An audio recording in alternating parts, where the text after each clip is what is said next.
शेख हसीना वाजिद को कसूरवार करार दे दिया गया है। बांग्लादेश की अदालत ने फैसला सुना दिया है। तो अहम खबर कि बांग्लादेश में इंसानियत के खिलाफ जराइम का केस, साबिक वजीर आजम शेख हसीना वाजिद को कसूरवार करार दे दिया गया है। बांग्लादेश की अदालत ने फैसला सुना दिया है। आपको याद दिला दें कि गुज़िश्ता साल तलबा एहतजाज के बाद 16 साला मुतलक़ुल इनान इक़्तिदार का खात्मा हुआ था।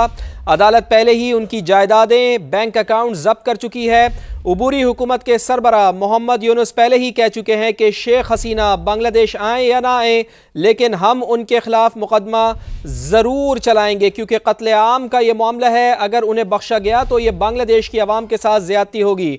बांग्लादेश में इंसानियत के खिलाफ जराइम का केस, साबिक वज़ीर आज़म शेख हसीना वाजिद को मुजरिम करार दे दिया गया है। बांग्लादेश की अदालत ने यह फैसला सुना दिया है।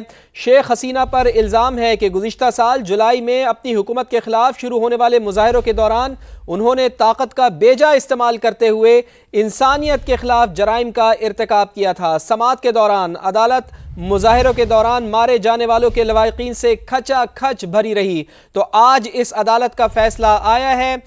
जो संगीन जराइम हुए थे पिछले साल, 1400 से ज़ायद अफराद के बारे में कहा जा रहा था कि उनको कत्ल कर दिया गया था और हुक्म दिया था शेख हसीना वाजिद ने। और अब इस केस का फैसला सामने आ गया है। बांग्लादेश में इंसानियत के खिलाफ जराइम का ये केस है। बड़ा मजबूत केस था शेख हसीना वाजिद के ऊपर। साबिक वज़ीर आज़म शेख हसीना वाजिद को मुजरिम करार दे दिया गया है।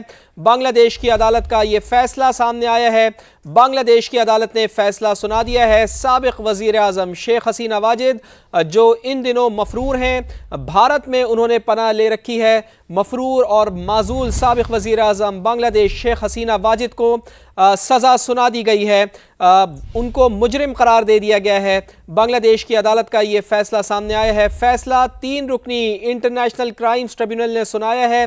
गुज़िश्ता साल तलबा एहतजाज के बाद हमने ये देखा था कि बांग्लादेश के हालात बिल्कुल तब्दील हो गए थे। तलबा ने एहतजाजी मुहिम शुरू की और वो एहतजाजी मुहिम जो एक तालीमी इदारे से शुरू हुई थी, देखते ही देखते पूरे मुल्क में फैली और उस तहरीक ने बांग्लादेश की सियासत का धारा ही मोड़ कर रख दिया। 16 साला इक़्तिदार था बांग्लादेश की साबिक वज़ीर आज़म शेख हसीना वाजिद का, जो अपने अंजाम को पहुंचा था और उसके बाद फसादात हुए थे, फसादात फूट पड़े थे। और ऐसे में हमने देखा कि शेख हसीना वाजिद मफरूर हो गई थी, फ़रार हो गई थी। भारत ने उन्हें पनाह दी थी और इस वक्त भी वो भारत में हैं। लेकिन उबूरी हुकूमत के सरबरा मोहम्मद यूनुस, जिनका बयान पहले भी सामने आया था, उन्होंने कहा था कि शेख हसीना बांग्लादेश आए या ना आए, लेकिन हम उनके खिलाफ मुकदमा ज़रूर चलाएंगे, क्योंकि उन्होंने इंसानियत का कत्लेआम किया है।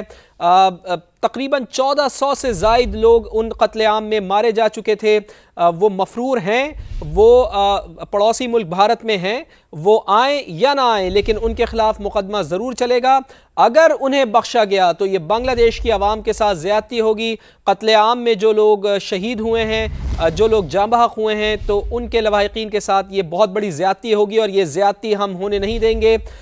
शेख हसीना पर जो इल्ज़ामात लगाए गए थे वो भी आपको बता दें कि गुज़िश्ता साल जुलाई में अपनी हुकूमत के ख़िलाफ़ शुरू होने वाले मुजाहिरों के दौरान ताकत का बेजा इस्तेमाल करते हुए उन्होंने इंसानियत के ख़िलाफ़ जराइम का इर्तिकाब किया था। समाअत हुई। समाअत के दौरान अदालत मुजाहिरीन के जो लवाहिकीन थे, जो मुजाहिरीन मारे जा चुके थे, इसमें उनके लवाहिकीन से खचा खच भरी हुई थी। और आज इस फैसले के हवाले से हम आपको आगाह कर रहे हैं कि बांग्लादेश में इंसानियत के ख़िलाफ़ ये जराइम का केस है। साबिक वज़ीर आज़म शेख हसीना वाजिद को मुजरिम करार दे दिया गया है। बांग्लादेश की अदालत ने यह फ़ैसला सुनाया है। फ़ैसला 3 रुकनी इंटरनेशनल क्राइम्स ट्रिब्यूनल ने सुनाया है। तो एक बहुत अहम डेवलपमेंट जो बांग्लादेश से सामने आ रही है कि वहाँ पर शेख हसीना वाजिद को सज़ा सुना दी गई है, मुजरिम उनको ठहरा दिया गया है। 3 रुकनी इंटरनेशनल क्राइम्स ट्रिब्यूनल ने यह फ़ैसला सुनाया है। और अब देखना यह है कि उनको क्या मज़ीद सज़ा सुनाई जाती है? आया कि उनको उम्र कैद की सज़ा सुनाई जाती है? कितना जुर्माना आयद किया जाता है? जैसे जैसे ये इत्तलात आएंगी हम अपने नाजरीन को आगाह करते रहेंगे। आया कि उनको सज़ाए मौत उनको सुनाई जाएगी या फिर क्या उनके साथ सलूक रवा रखा जाता है? गो कि वो इस वक्त बांग्लादेश में मौजूद नहीं हैं, लेकिन सज़ा बहरहाल उन्हें सुना दी गई है। तो बांग्लादेश में इंसानियत के ख़िलाफ़ जराइम का ये केस है। हमने ये देखा है कि मुजाहिरों में तकरीबन 1400 से ज़ायद जो लोग थे वो हलाक हुए थे। बदतरीन तशद्दुद का निशाना बनाया गया मुजाहिरीन के ऊपर। हमने ये देखा कि स्ट्रेट फायर करने का हुक्म दिया गया है, जो किसी तौर पर भी एक जमहूरी माशरे में काबिल कबूल नहीं है। लेकिन चूँकि मुतलक़ुल इनान हुकूमत थी बांग्लादेश की साबिक़ वज़ीर आज़म शेख हसीना वाजिद की, एक अपने दौर में आमिराना सोच के तहत वो अपनी हुकूमत को चला रही थी, तो इसी वजह से हम ये विटनेस कर चुके हैं कि जो फ़ैसले उनके हुआ करते थे उनकी मर्ज़ी के ख़िलाफ़ कोई नहीं जा सकता था। लेकिन जब तलबा की जानिब से ये तहरीक शुरू की गई तो उसके बाद हमने ये देखा कि ये तहरीक ज़ोर उसने पकड़ा और फिर बिल आखिर शेख हसीना वाजिद को इक़्तिदार छोड़ना पड़ा। तो इसी के ऊपर बात करते हैं। ब्रिगेडियर रिटायर्ड हारिस नवाज साहब हमारे साथ मौजूद हैं। ब्रिगेडियर साहब, बहुत शुक्रिया आपके वक्त के लिए। फरमाइएगा कि ये एक्सपेक्टेड था कि जिस तरह के संगीन जराइम की वो मुर्तकिब करार हुई थी, तो ऐसे में उनको ये सज़ा मिलनी थी। बिल्कुल, और I think she is really accused, मुजरिम है ये। बांग्लादेशी कौम की पाकिस्तान और बांग्लादेश को इतना अर्सा दूर रहने की, ये भी इस बात की मुजरिम है। दो भाइयों के ताल्लुकात खराब किए और दुश्मन भारत के साथ गठजोड़ किया, उनके जाके उनकी एक नई स्टेट बना दी। बांग्लादेश के नौजवानों को से ज्यादतियाँ की गई, उनको जॉब से महरूम रखा गया। सिर्फ वो लोग उनके नज़दीक थे जो सिर्फ इंडिया से ताल्लुकात को बेहतरी समझते थे। और उसके बाद जो इन्होंने 1400 लोगों को मर्डर किया जब ये तहरीक चली है नौजवानों की, तो उस वक्त भी बड़ी ज्यादती की गई है। और मेरे ख्याल में ये तो यूनुस साहब जो चीफ एग्जीक्यूटिव में, he is doing a great job और बिल्कुल फेयर तरीके से इसको ट्रायल किया गया, उनको मुजरिम करा दिया।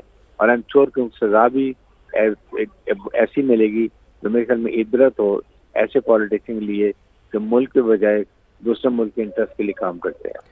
और ब्रिगेडियर साहब, एक बड़ा अहम नुक्ता है इसमें कि मिसाल के तौर पे अब सज़ा तो इनको सुना दी गई है, लेकिन चूंकि ये मौजूद नहीं है अपने मुल्क के अंदर और इन्होंने पनाह ली है भारत में, मफरूर हैं ये, तो अब जब ये सज़ा इनको हुई है तो भारत के ऊपर कितना प्रेशर पड़ेगा और भारत और बांग्लादेश के ताल्लुकात किस कदर ख़राब होते हैं अगर भारत इनको बांग्लादेश के हवाले नहीं करता?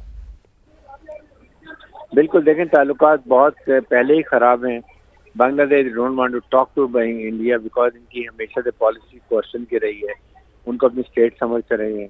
और अब जिस तरीके से ये वहाँ पर बैठ के रिफ्यूज ली हुई है, उसको सियासी पनाह की समझी हुई है, तो मेरे ख्याल में इससे और खिलाफ तो होंगे। जाहिर है कि बांग्लादेश नाउ ऑफिशियली उनको डिमांड करेगा कि हमें ये वापस किया जाए, और अगर नहीं देते हैं देन लेट्स सी कि हो सकता है इंटरपोल के पास जाएं, उनसे मांगे, उनसे मदद मांगे। और इससे इंडिया के और बांग्लादेश के रिलेशनशिप में बहुत ज़्यादा तनाव होगा। और आई थिंक जितना तनाव उतना बेहतर है, क्योंकि पाकिस्तान और बांग्लादेश नाउ बिकम टू जो ट्विन ब्रदर्स, उनकी तजारत देख लें, उनके हमारे फर्स्ट से इतने विजिट शुरू हो गए हैं। इन सारी चीज़ों को देखें तो ये बहुत ही अच्छी बात है। इसका सबसे जुल्म जो किया है वो इसने हसीना वाजिद ने वो ये किया है कि दो हम ब्रदर मुल्कों को हमेशा से एक दूसरे से दूर रखा है। जी, और हम ये देख भी रहे हैं ब्रिगेडियर साहब के एक मुआहिदा भी है बाज़ाब्ता तौर पर, इंडिया से उनकी हवालगी का मुतालबा भी किया है, दरख्वास्त भी की है, लेकिन अभी तक मोदी हुकूमत ने इस पर आमादगी जाहिर नहीं की है। दोनों ममालिक के दरमियान बाकायदा हवालगी का मुआहिदा भी मौजूद है, तो आप नहीं समझते कि इस मुआहिदे से भी इनहराफ कर रहा है उनको ना हवाले करके भारत उनके मुल्क में?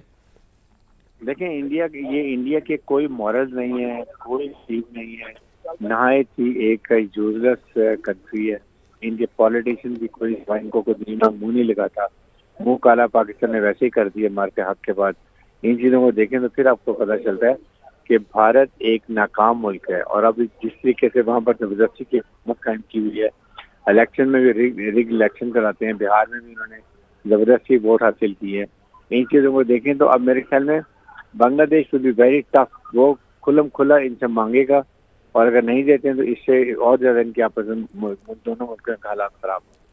ठीक है, ब्रिगेडियर रिटायर्ड हारिस नवाज साहब, बहुत बहुत शुक्रिया आपका समय को वक्त देने के लिए। साबिक सफ़ीर जमील अहमद ख़ान भी हमारे साथ मौजूद हैं। जमील साहब, किस तरह से देखते हैं इस फैसला को कि जब एक इंसानियत के ख़िलाफ़ संगीन जराइम की मुर्तकिब करार पाई हैं शेख हसीना वाजिद और उन्हें सज़ा सुना दी गई है? जी हाँ, बिल्कुल इसकी तवक्को थी, इसलिए कि इसको अक़वाम मुत्तहिदा ने भी, जब ये जुल्म और सितम और ये एट्रॉसिटीज़ जितनी चल रही थी बांग्लादेश में पिछले बरस, तो उस वक्त अक़वाम मुत्तहिदा ने भी इस पर रिपोर्टिंग की थी।